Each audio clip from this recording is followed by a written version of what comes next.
আসসালামু আলাইকুম।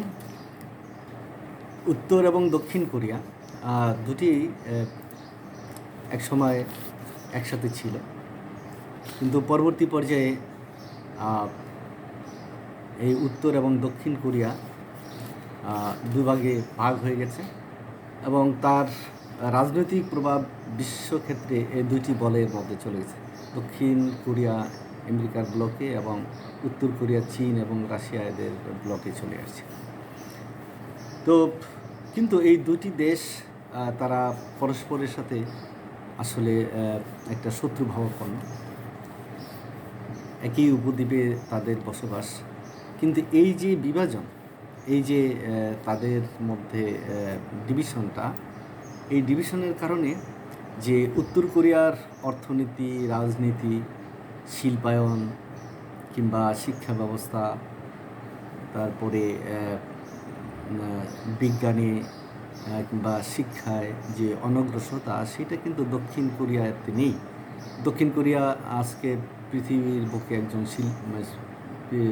পৃথিবীর বুকে তারা একটা শিল্প সমৃদ্ধ দেশ।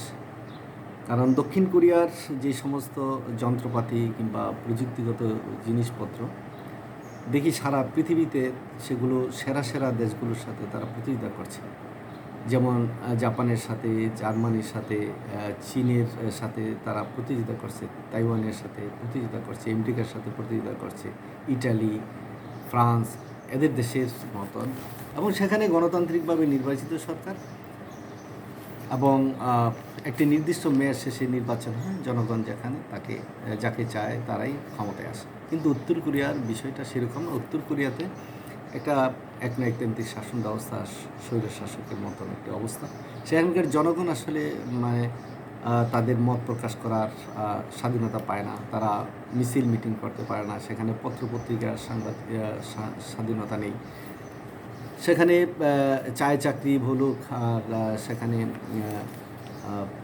ব্যবসা বাণিজ্য বলুক, আসলে সেইরকমভাবে আন্তর্জাতিক পরিসরে তারা সেরকমভাবে অর্থনীতিকে সমৃদ্ধ এবং বৃহৎ আকার করতে পারেনি, যেটা দক্ষিণ কোরিয়া পেরেছে। কিন্তু তারপরেও তাদের মধ্যে একটা অস্ত্র প্রতিযোগিতা চলছে। উত্তর কোরিয়া শুধু অস্ত্র তৈরি করছে, পারমাণবিক বোমাও তারা তৈরি করেছে, মিসাইল করেছে, বিভিন্ন রকমের তারা মহাকাশেও তারা স্যাটেলাইট পাঠিয়েছে। এবং মাঝে মাঝে সেগুলো যে পরীক্ষা নিরীক্ষা যখন করে তখন দেখা যায় জাপান প্রতিবাদ করে, দক্ষিণ কোরিয়া প্রতিবাদ করে, কিংবা আমেরিকা সহ যে সমস্ত দেশ আছে সেগুলো প্রতিবাদ করে। কিন্তু সম্প্রতি একটি মজার ঘটনা মনে হলো যে উত্তর কোরিয়া যে একটি শত্রু ভাবাপন্ন যে মনোভাব উত্তর কোরিয়ার, সেই জন্য তারা কী করেছে যে গত মে মাস থেকে তারা ময়লা বেলুন মানে দক্ষিণ কোরিয়ার দিকে পাঠাচ্ছে। অনেক ময়লা বেলুন তারা দক্ষিণ কোরিয়ার সেনাবাহিনী কিংবা লোকজন এগুলো পাচ্ছে এবং তাদেরকে সতর্ক করেছে উত্তর কোরিয়াকে, কিন্তু তারা সেই সতর্কতা মানছে না, শুনছে না।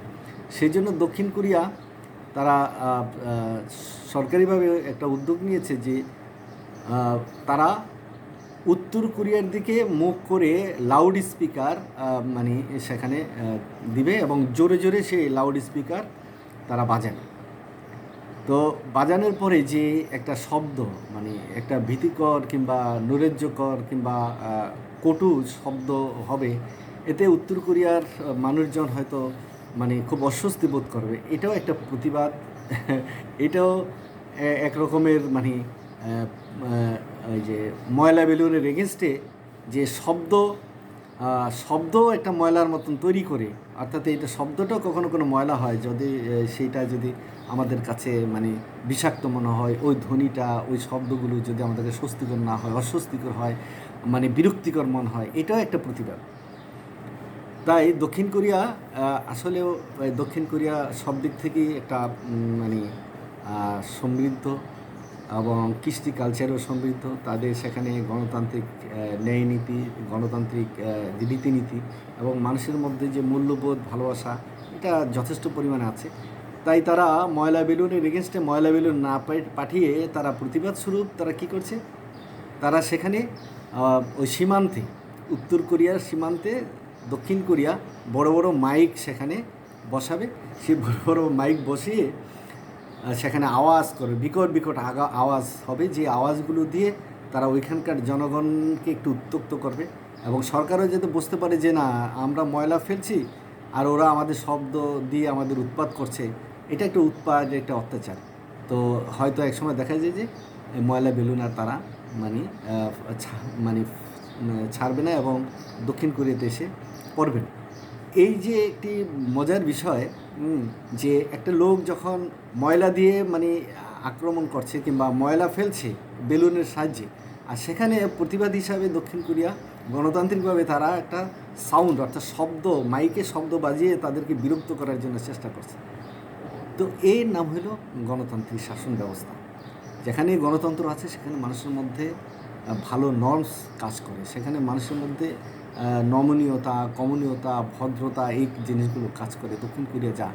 দক্ষিণ কোরিয়া তা অর্জন করেছে শুধু গণতান্ত্রিক শাসনের জন্য। সেখানে একটি সুশাসন আছে, সেখানে বিচার বিভাগের স্বাধীনতা আছে, সেখানে আইন শৃঙ্খলা আছে, সেখানে এখন বহু দেশের মানুষজন চাকরি করতে যায়, তাদের অর্থনীতি অনেক সমৃদ্ধ অর্থনীতি। কিন্তু উত্তর কোরিয়াতে কেউ চাকরি করতে যায় না। উত্তর কোরিয়া সেরকম মানে শিল্পে উন্নতি করতে পারেনি, ব্যবসা বাণিজ্যে আন্তর্জাতিক পরিসরে যেতে পারেনি, তাদের উৎপাদিত পণ্য সামগ্রীও বিশ্বের বিভিন্ন দেশে এক্সপোর্ট হচ্ছে না।